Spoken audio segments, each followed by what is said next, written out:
kita sedang klinik bedah proposal. Hari ini kebetulan yang saya tunjuk adalah proposal Fahmi. Fahmi penelitiannya tentang efektivitas media podcast dalam pembelajaran menulis puisi. Kemudian sambil saya tanya-tanya rumusan masalahnya, saya sambil mencari juga beberapa literatur tentang podcast. Makanya saya share di sini. Jadi podcast Spotify itu seperti aplikasi lagi. Aplikasi yang ada di Play Store. Anda bisa coba lihat, ketik Spotify. Kemudian ada Spoon. Ada banyak lah sebetulnya media yang ada ya. Atau Fahmi bisa menjelaskan ke Aang kenapa memilih podcast? Nah, berkaitan dengan podcast sendiri kan, barangkali yang lebih didengar orang adalah podcast menjadi, kan pada dasarnya podcast itu adalah bentuknya radio yang memang diciptakan lebih kepada jaringan internet, bukan lagi jaringan sinyal, teknologi sinyal. Nah itu, nah yang Fahmi ingin sampaikan di sini, kalau di penelitian ini podcast juga bisa sebagai media pembelajaran juga, karena banyak juga kan di masa kini itu remaja-remaja yang menggunakan podcast.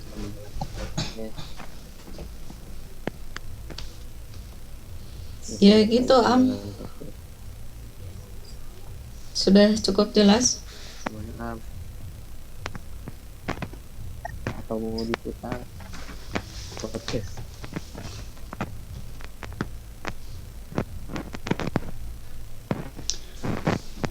Baik, kalau sudah cukup, kita lanjut ke yang lain lagi. Siapa yang sudah siap?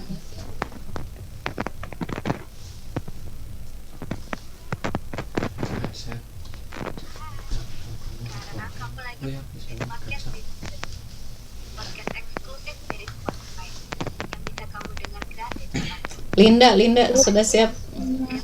Ya, Lindanya ngilang. Bu, punya Ayumi boleh? Punya Ayumi boleh. Ayumi, tentang apa Ayumi? Gak apa-apa Bu. Memang ada yang ingin ditanyakan gitu Bu. Tentang apa judulnya? Efektivitas pembelajaran jarak jauh terhadap pembelajaran bahasa Indonesia di SMA Baitul Hikmah Al Ma'muni Bu. Iya. Kemudian? Di-share dulu Bu itunya. Proposalnya. Oh boleh Ayumi. Tapi belum jadi Bu. Gak apa-apa, draft juga. Ya, Bu. Bisa langsung tidak? Oh, so. Mana Ayumi? Gimana? Mana Ayumi? Ini. Ya itu. Spotlight. Ya, share screen Ayuminya. Silakan share screen Ayumi. Susah Bu, dikirim aja nggak apa-apa. Oh boleh dikirim ke WAG dulu. Ya, bentar Bu. Bentar Bu.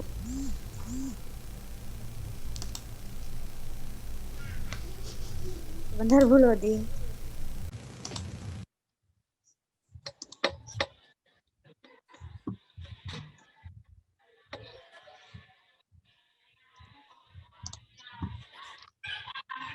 Ini bukan chapter 1. Pak Asep cina izin live dari WAG.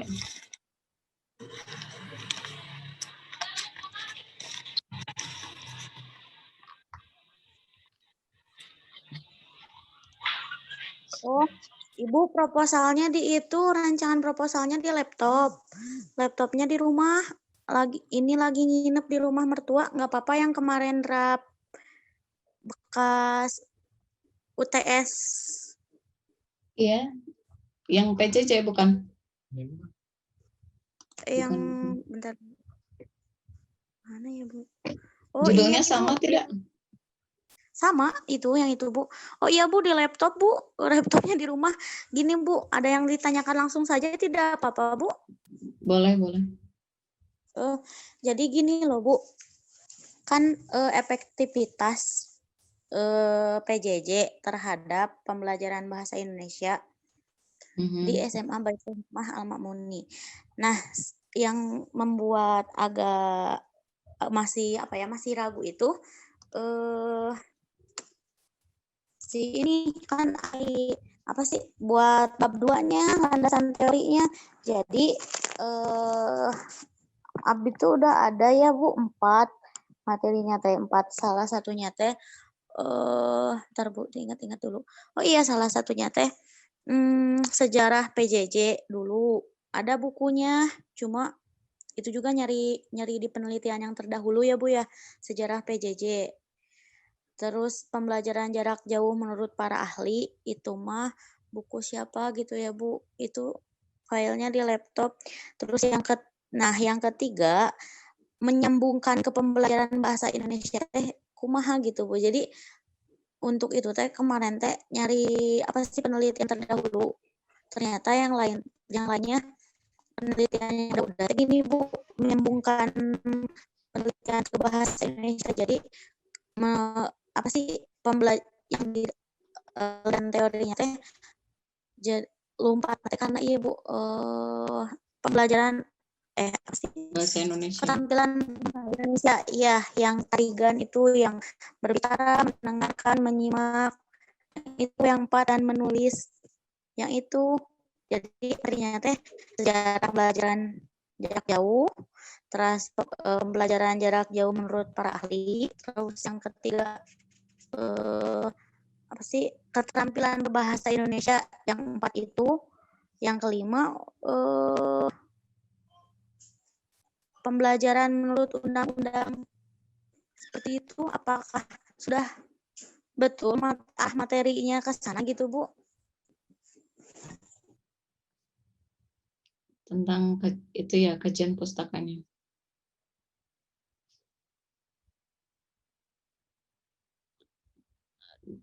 Dari pengertian PJJ dahulu, kemudian landasan hukumnya secara Itu yang mana tuh yang bisa dilakukan? sebentar ini Ini bukan. Ini bukan.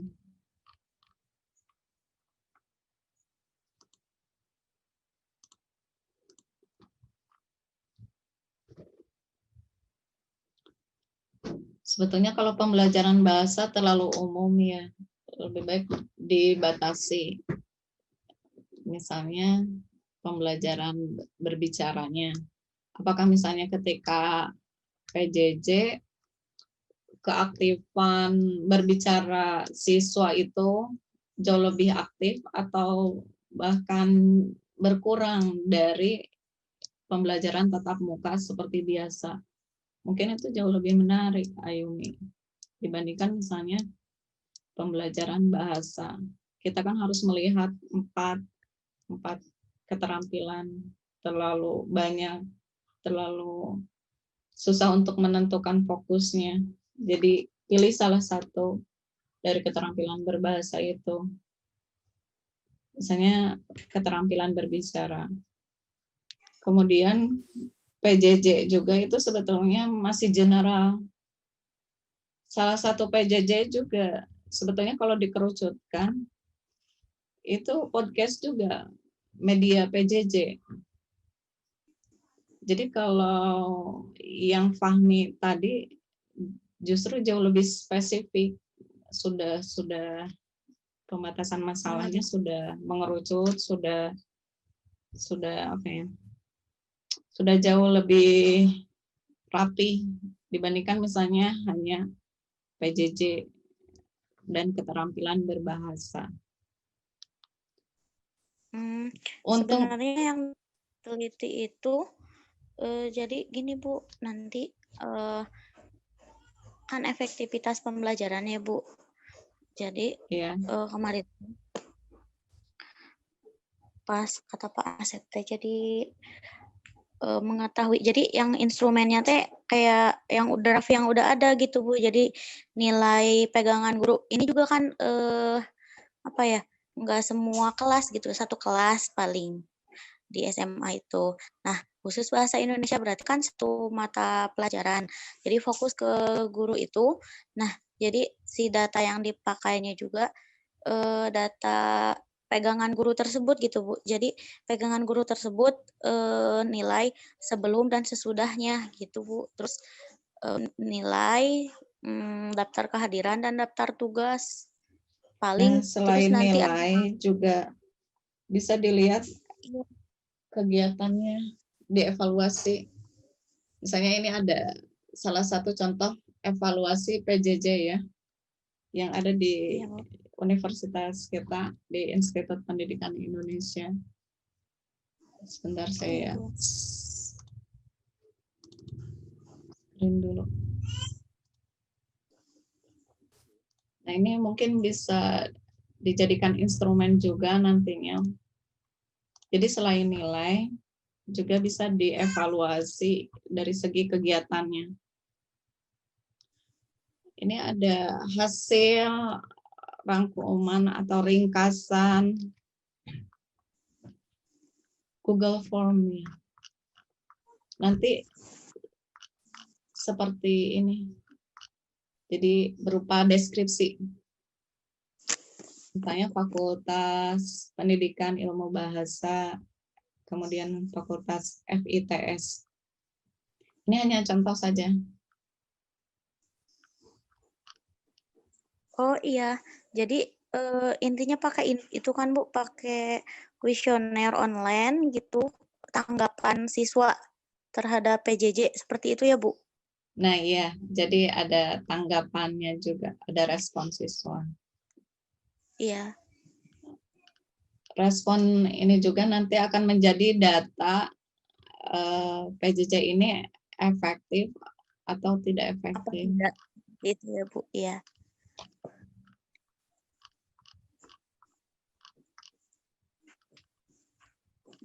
Ini juga hasil penelitian, ini sudah selesai. Ini namanya penelitian survei. Jadi hanya survei, kemudian nanti hasil datanya dipaparkan lewat diagram lingkaran seperti ini. Tapi tentu saja ini belum selesai. Ini ada evaluasinya. Oh iya Bu. Berarti Bu, apa sih instrumennya?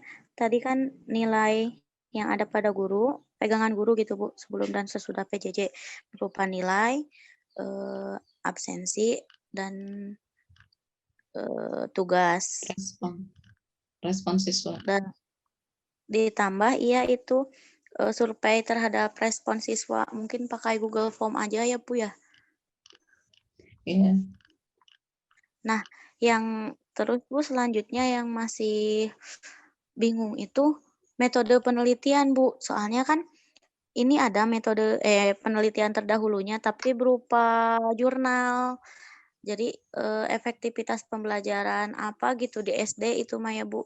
Tapi jadi kualitatif bukan kuantitatif. Jadi dideskripsikan gitu Bu.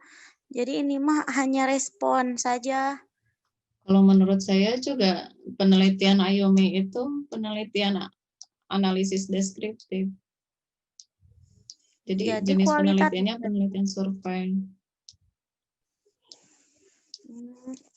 Jadi Ayumi hanya memotret di lapangan saja kegiatan PJJ dalam pembelajaran bahasa Indonesia seperti apa.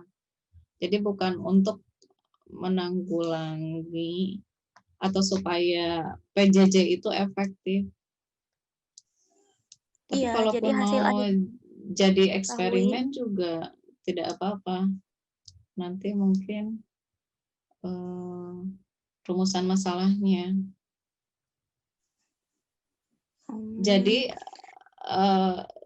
judul penelitian itu bisa hampir mirip, tapi nanti yang menentukan jenis penelitian apa itu adalah rumusan masalah.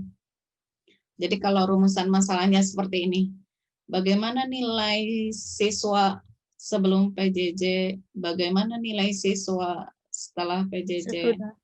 Nah, iya itu seperti itu Bu apakah kemarin. PJJ efektif? Nah itu penelitian kuasi eksperimen.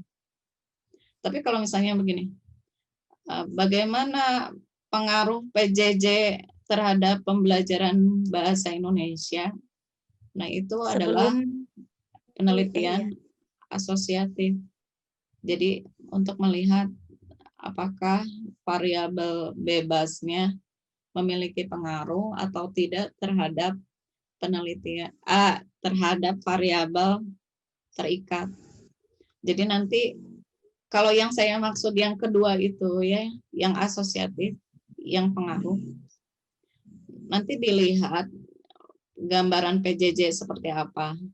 Kemudian nilai-nilai pada saat pembelajaran bahasa Indonesia seperti apa.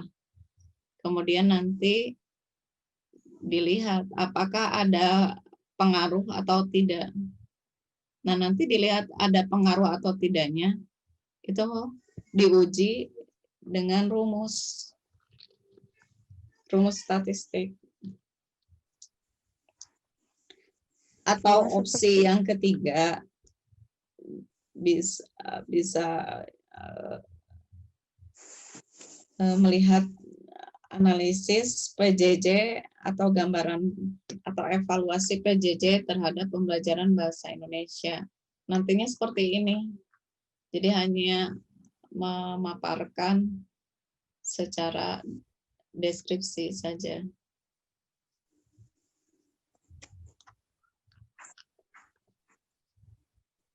Tapi kalau waktunya panjang, misalnya setelah selesai mendeskripsikan seperti ini, kemudian Ayumi ingin eksperimenkan PJJ ini untuk melihat keefektivitasnya. Itu tidak apa-apa. Nanti paling di tengah-tengah diubah lagi judulnya, disesuaikan dengan data yang Ayumi temukan di lapangan. Jadi kita kembali lagi ke paradigma penelitian kuantitatif dan kualitatif. Kalau kuantitatif, proposal yang kita bawa, kita terapkan di lapangan, ketemu hasilnya kan, itu kuantitatif. Tapi kalau kualitatif, kita membuat proposal, kita pergi ke lapangan, ada hasilnya. Nah, ketika hasilnya itu tidak sesuai dengan rancangan yang proposal yang kita buat, itu bisa membuat proposal yang baru. Makanya kalau kualitatif itu jauh lebih riskan daripada kuantitatif. Bisa rombak ulang beberapa kali. Tapi kalau yang stagnan itu kuantitatif. Saja ya Bu. Ya boleh, nanti kembali lagi ke Ayumi. Ayumi juga nanti mengerjakannya tidak sendiri ya. Habis seminar proposal ini, nanti ada seminar proposal, nanti digodok lagi proposalnya oleh penguji, oleh 2 penguji. Kemudian nanti bimbingan skripsi juga dibantu, nanti diarahkan oleh para pembimbing. Tidak selesai sampai situ, nanti ujian sidang skripsi, ada tambahan juga dari 3 penguji. Jadi akan terus mengalami arahan dari beberapa pembimbing begitu. Oh iya Bu. Terima kasih Bu. Yang lain ada yang mau ditambahkan atau ditanyakan pada Ayumi atau punya saran untuk Ayumi? Ayo, silakan. Kurnia, ada yang mau ditanyakan pada Ayumi? Ujang? Tidak, Bu. Hanya saja Kurnia juga mau bertanya, Bu, berkaitan dengan judul Kurnia. Ayumi sudah cukup belum? Eh, untuk saat ini cukup Bu. Nanti Ibu boleh menjapri tidak ke Ibu? Boleh, boleh. Silakan. Iya nanti Baik, japri ayo. saja. Kurnia, silakan. Judulnya apa? Judul proposal Kurnia itu analisis alih kode pada pendaki di Taman Wisata Alam Gunung Guntur dalam momentum Tahun Baru 2020 sebagai kajian sosial linguistik. Itu, Bu. Bagus ya. Berarti nanti mencari datanya pas malam tahun baru. Iya, Bu. Nah, itu, Bu. Yang ingin ditanyakan juga itu, Bu, karena di judulnya kan tidak disebutkan malam tahun baru, tapi dalam momentum tahun baru, apakah misal masih bisa penelitiannya pada tanggal 2 atau 3, atau gimana, Bu? Atau harus pas malam tahun barunya, Bu? Ya, boleh momentum tahun baru. Jadi awal-awal setelah tahun baru pun, setelah tanggal 31 Desember juga masih momentum tahun baru ya. Itu alih kode di gunung mana, Pak Di Gunung Kurnia? Guntur, Bu. Di Gunung Guntur, Itu Bu. ada pendaki dari suku lain atau dari daerah lain gitu? Banyak, Bu, sekarang mah karena Gunung Guntur juga kan banyak dikunjungi oleh orang-orang selain dari Jawa Barat. Nah, itu yang menjadi Ramai permasalahan, Bu, kadang-kadang. Kadang-kadang Gunung kita Guntur tidak tahu, Bu, atau Gunung Papandayan? Jauh lebih ramai mana? Gunung Guntur. Oh, kalau lebih ramainya Papandayan, Bu. Kenapa tidak Papandayan saja? Bisa, Bu. Tapi agak mahal tiket masuknya.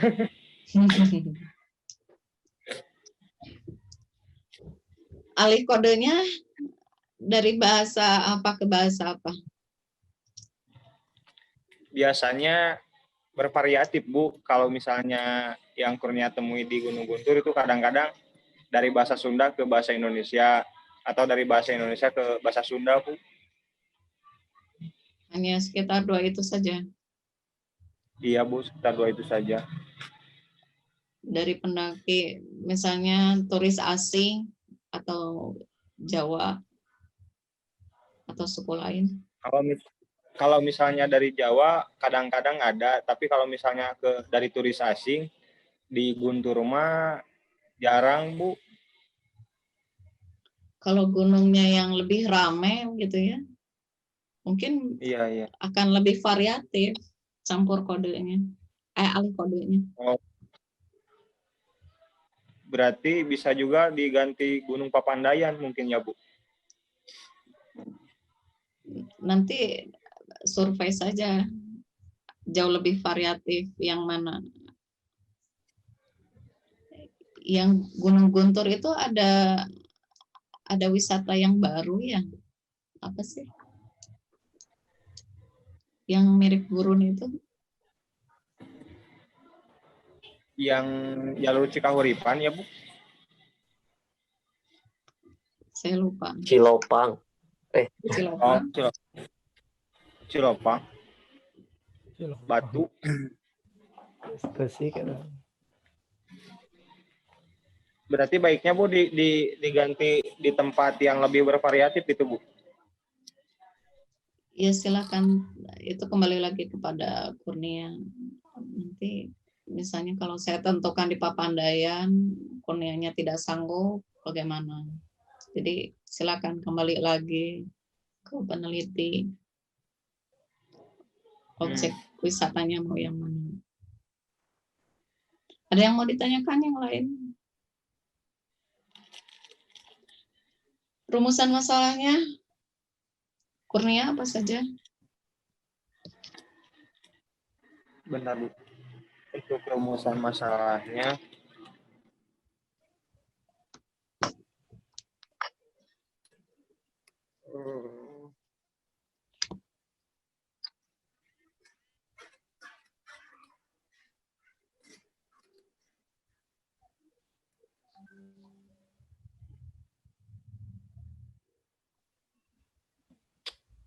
Bentar Bu, dicari dulu Bu. Gimana?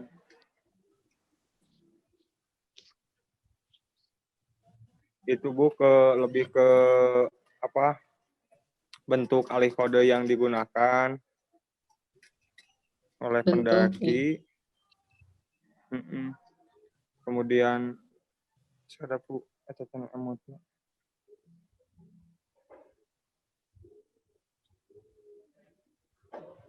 Filenya di komputer Bu. Ya tidak apa-apa. Metodenya analisis deskriptif. Iya, deskriptif Bu.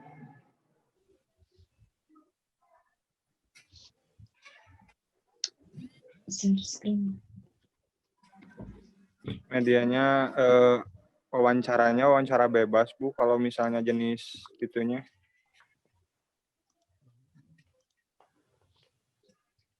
Yang itu. Tidak terlalu banyak ya penelitiannya saya lihat. Tidak terlalu banyak bagaimana Bu?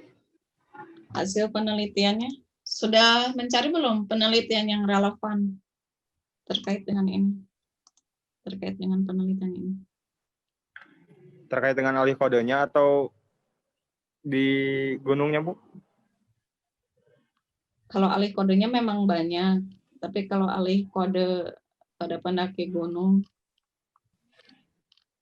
ini agak jarang ya. Unik Jarang sih. Bu. Kurnia juga cari itu gak ada. Ya kalau alih kode dan campur kode memang banyak, tapi pada objek yang lain. Ini ada Iya, pada contoh latar belakang. Ini latar belakang. Biasanya masih belum pada bisa membuat latar belakang. Bisa mulai dari bahasa, kemudian masuk ke komunikasi. Ada pakar, otoritas pakar itu harus ada dalam latar belakang.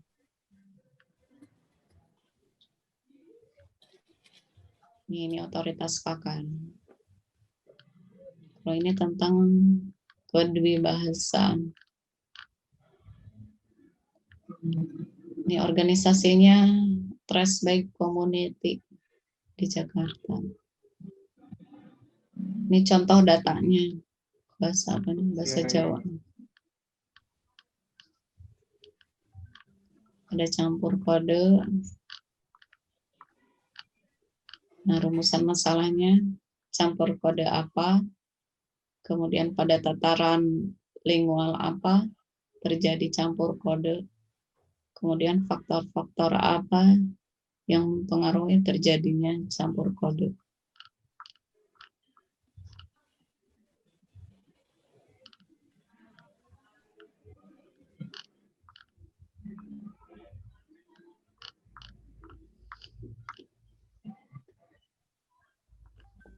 Ini yang mungkin masih belum ini ya, belum tahu teknik pencampuran kode pada tataran lingual. Sudah pada tahu belum? Jadi ada teknik dasar dan ada teknik baca markah. Ini tataran teknik, tataran lingual. Ini juga baru nih. Saya belum pernah menemukan di skripsi kakak kelas Anda.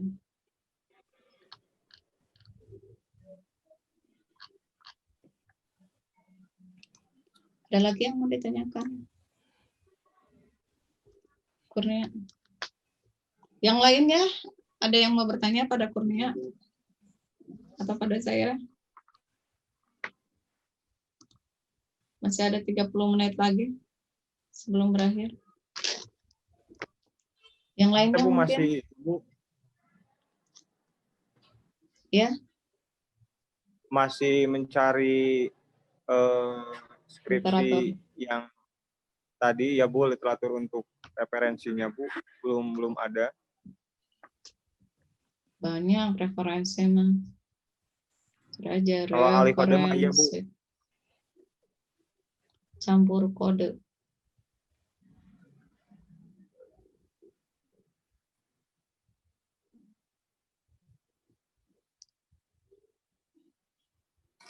Ketik saja di Google daftar pustaka campur kode, tuh ketemu.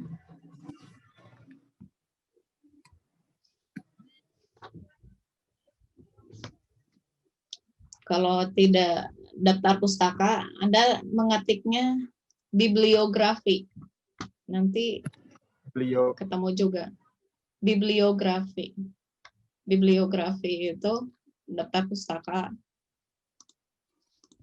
Tapi dalam bahasa Inggris. biasa. Yang baru. Ya. Nah itu daftar pustaka.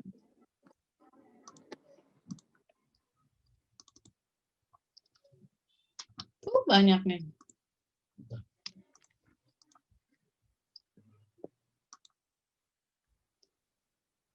Jadi kenapa proposalnya masih belum ditulis? Karena kekurangan bahan. Nah, untuk mencari bahan, Anda harus sering-sering berselancar di Google. Ya, Bu. Kurangi ya medsosnya, yang lain-lain. Sudah tingkat 4. Iya. Ini dari Amri dan Saiful, campur kode. Itu banyak. Abdul Khair. Ini babonnya, buku utamanya.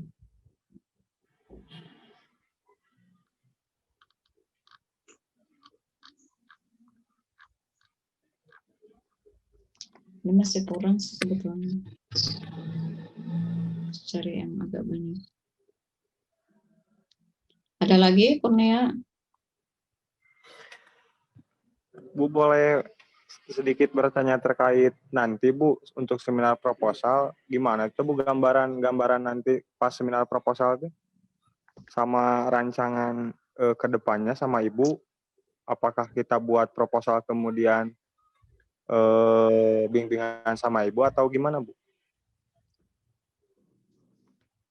Jadi mata kuliah ini outputnya memang sebuah proposal. Jadi saya heran juga sih Anda belum siap proposal. Kalau dulu dari penelitian pendidikan itu kan sudah ada proposal. Nah itu Iya. disempurnakan lagi di mata kuliah ini. Jadi nanti ketika seminar proposal itu sudah diharapkan sudah tidak ada revisi lagi. Jadi diterima tanpa perbaikan. Nanti hasilnya seperti itu, hasil ujian seminar proposalnya.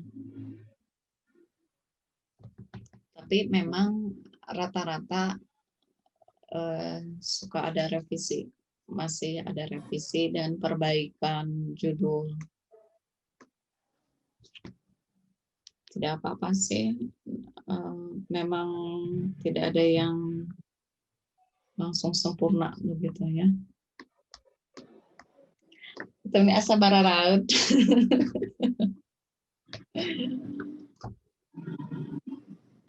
Sudah? Kurnia? Yang lainnya? Iya, Bu.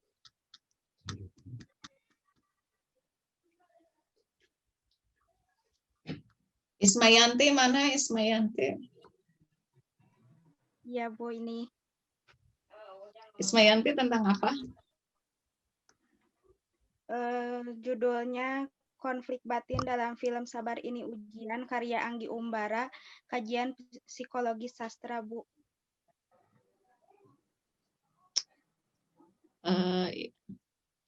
Rumusan masalahnya? Rumusan masalahnya sebentar Bu. Rumusan masalahnya yang pertama, saya mau rumuskan bagaimanakah konflik batin yang ada dalam film Sabar Ini Ujian karya Anggi Umbara.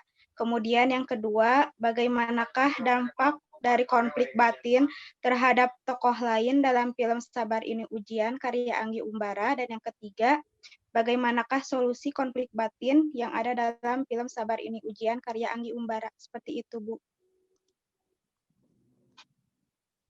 Ya, referensinya dari Nurgiantoro ya. Iya, Bu. Sama itu, Bu, yang solusi konflik batin ada di artikel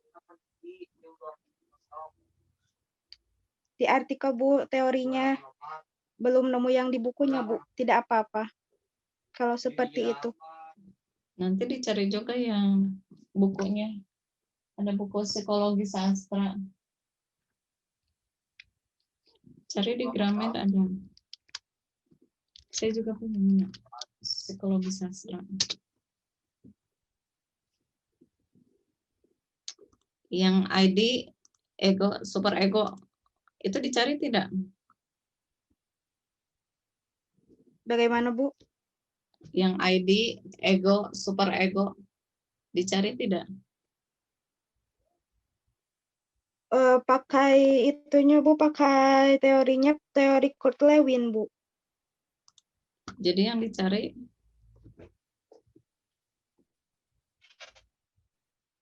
konflik batinnya saja. Iya, Bu. Kalau solusi konflik, kalau buat memecahkan rumusan masalah yang nomor 3, itu pakai Iya. teori solusi konflik batin dari Johnson, Bu. Sudah ini ya, sudah matang ya teorinya. Rencananya seperti itu. Sip, sudah matang. Ada lagi yang mau Mohon maaf, ditanyakan? bagaimana di sini? Jaringannya Ya. putus-putus, Bu. Sudah bagus, sudah matang. Teorinya sudah. Jadi rumusan masalah itu memang kalau yang kualitatif, masing-masing rumusan masalah harus disertakan. Misalnya rumusan masalah yang pertama menjawabnya pakai teori apa, rumusan masalah kedua pakai teori apa, rumusan masalah ketiga pakai teori apa. Itu punya Ismayanti sudah bagus. Oh, berarti Bu kalau untuk memecahkan rumusan masalah nomor 2 juga harus memakai teori ya, Bu ya? Jadi harus dicari lagi. Rumusan masalah kedua apa? Belum ada Rumusan teorinya. masalah kedua belum. Rumusan Tentang masalah apa? kedua, bagaimanakah dampak konflik batin terhadap tokoh lain dalam film Sabar Ini Ujian karya Anggi Umbara, seperti itu, Bu. Dampaknya. Iya, dampaknya, Bu. Kalau yang pertama itu bentuknya. Bagaimana, Bu? Yang pertama itu bentuk konflik batin.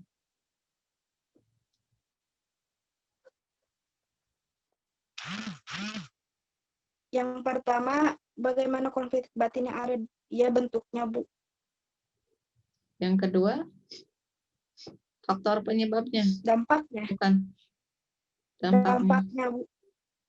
Iya, dampaknya.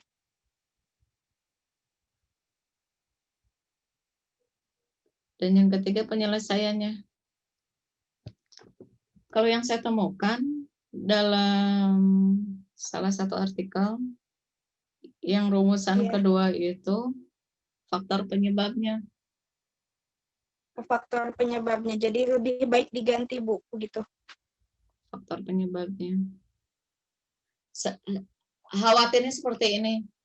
Jadi unsur-unsur yang ditanyakan dalam rumusan masalah itu adalah satu kesatuan dari konflik batin yang ada di psikologi sastra. Jadi jangan sembarang mencari rumusan masalah sendiri. Karena masing-masing rumusan masalah itu berdasarkan unsur. Iya. Ya. Tapi Ya, nanti Bu. dicari lagi jadi- saja. Khawatir Ya. saya salah juga. Iya, Bu.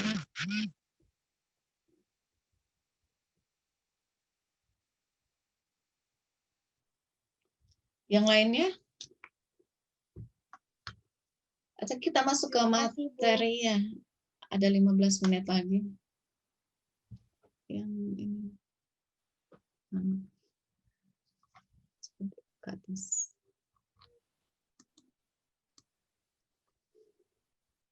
Saya diberi amanat oleh Pak Asep Nurjamin lebih mengkhususkan ke penelitian kuantitatif dibandingkan kualitatif.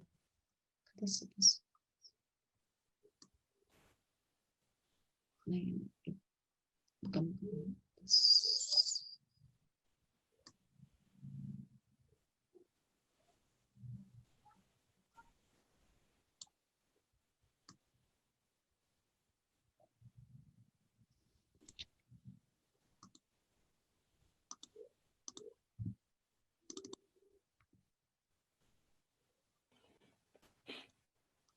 Ini penguatan saja ya.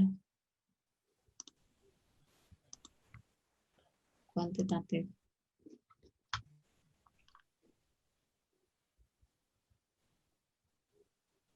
Nah, kebenaran empirik itu apabila suatu penelitian diuji di suatu tempat, ketika diuji di tempat lain akan menghasilkan kebenaran yang sama.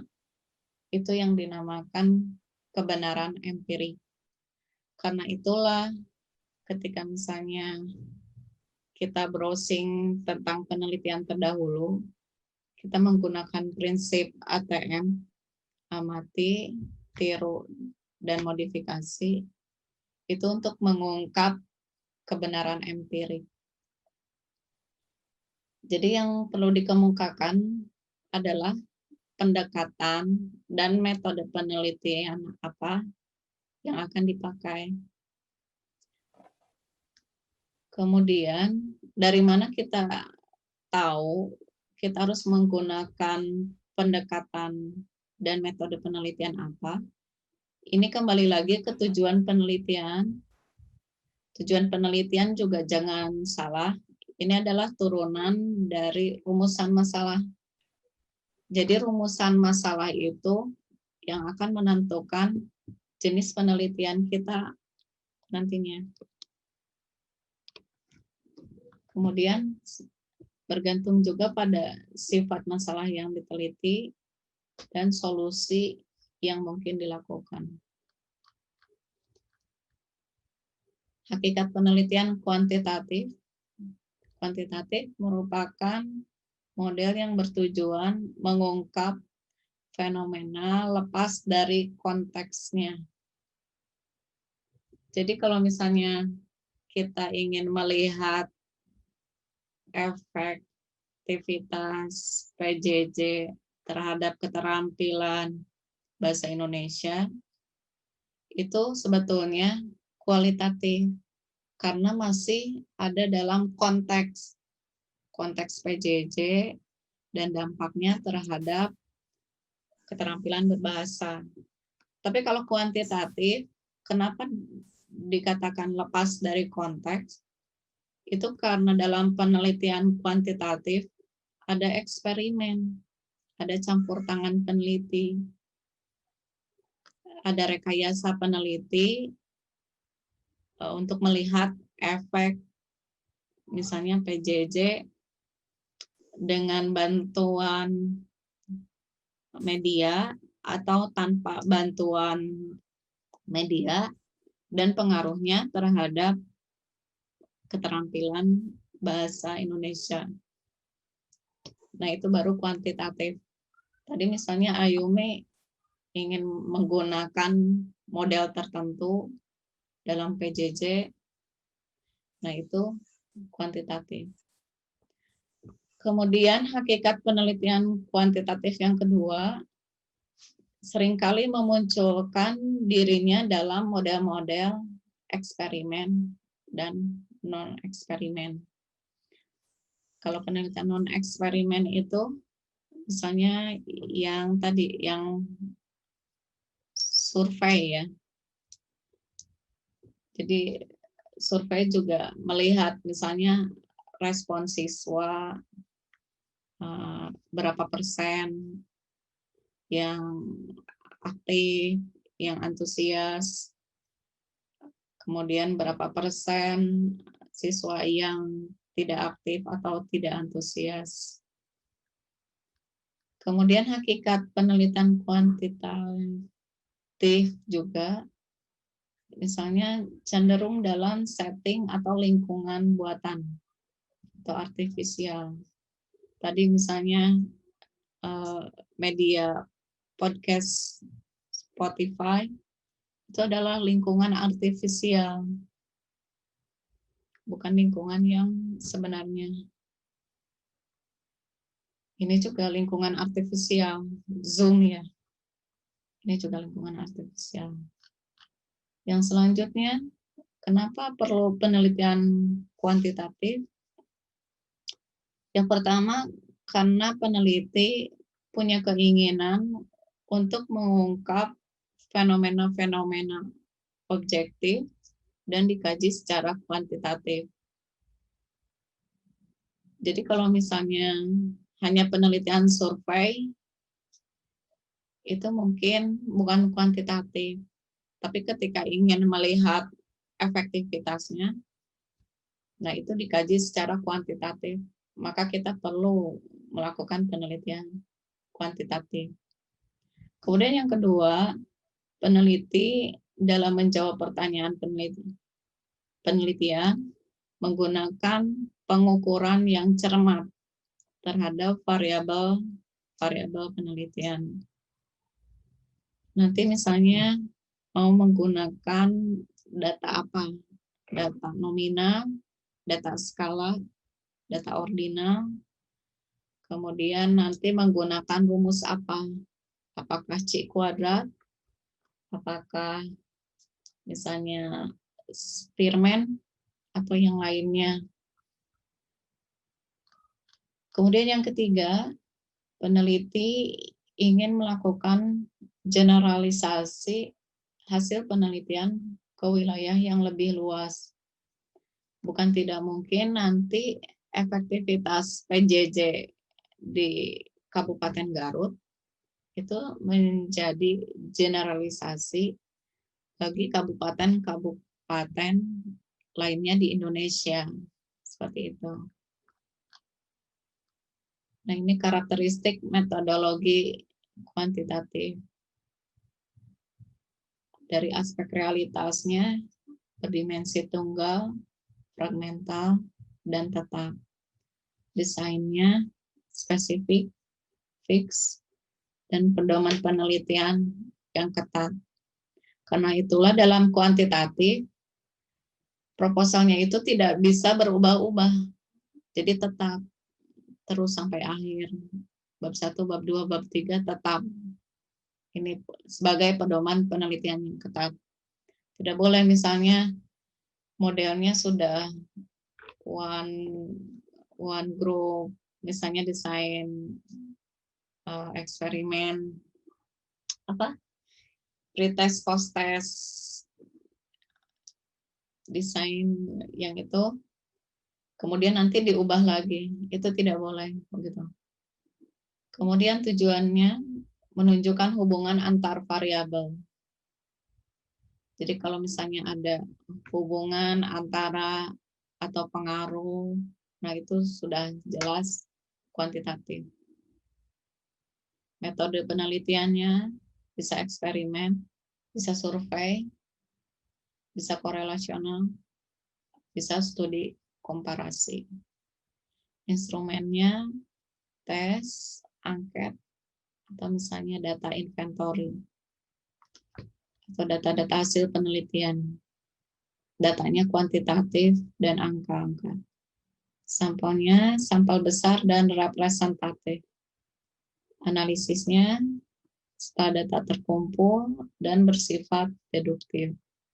Berbeda dengan kualitatif yang datanya bisa kita kumpulkan duluan dan bersifat induktif.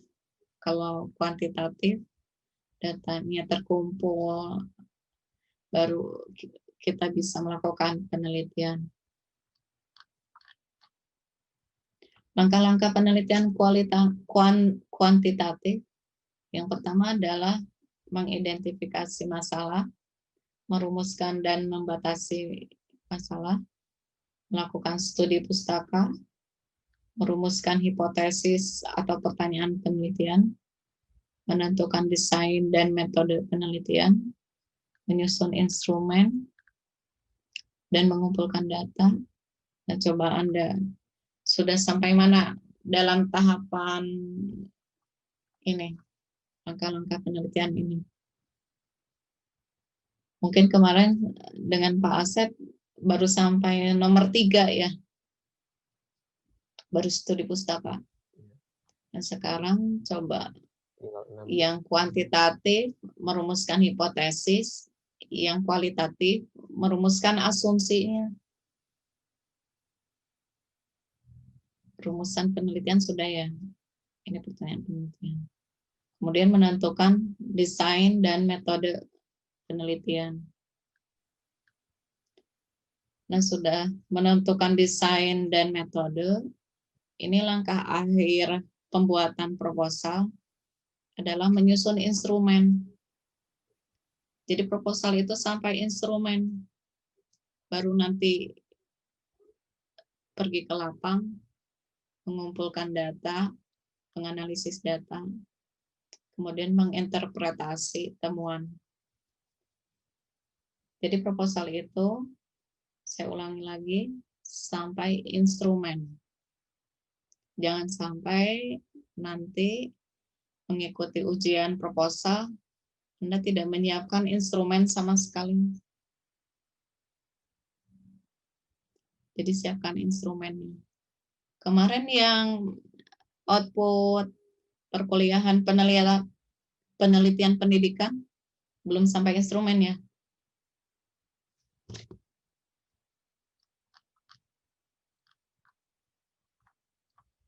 Ini proses penelitian. Jadi dari masalah kita merumuskan hipotesis. Dari hipotesis itu kita menyusun desain penelitian apa, kemudian definisi dan kajian teorinya. Nah, setelah teori, kita bisa menentukan sampelnya. Setelah sampel, menentukan instrumen, kembali lagi ke sini, desain, baru analisis data. Nah, dari sini kajian teori, coba tentukan sampelnya.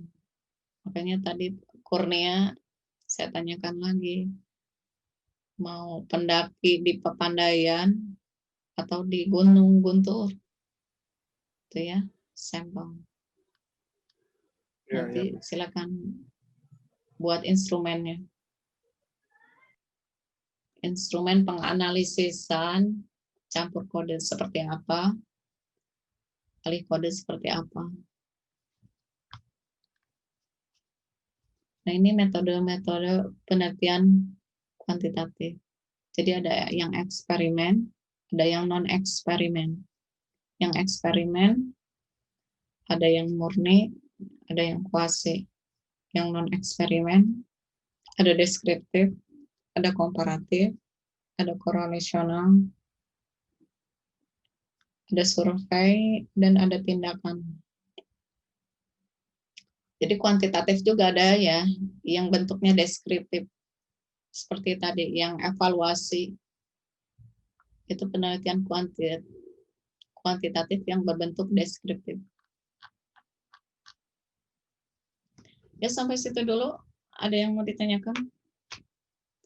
Kalau tidak, sampai sini dulu. Mohon maaf atas segala kesalahan, kekurangan. Kita bertemu lagi di pertemuan yang akan datang. Silakan siapkan instrumennya ya. Terima kasih. Wassalamualaikum warahmatullahi wabarakatuh. Waalaikumsalam Waalaikumsalam warahmatullahi wabarakatuh. Waalaikumsalam.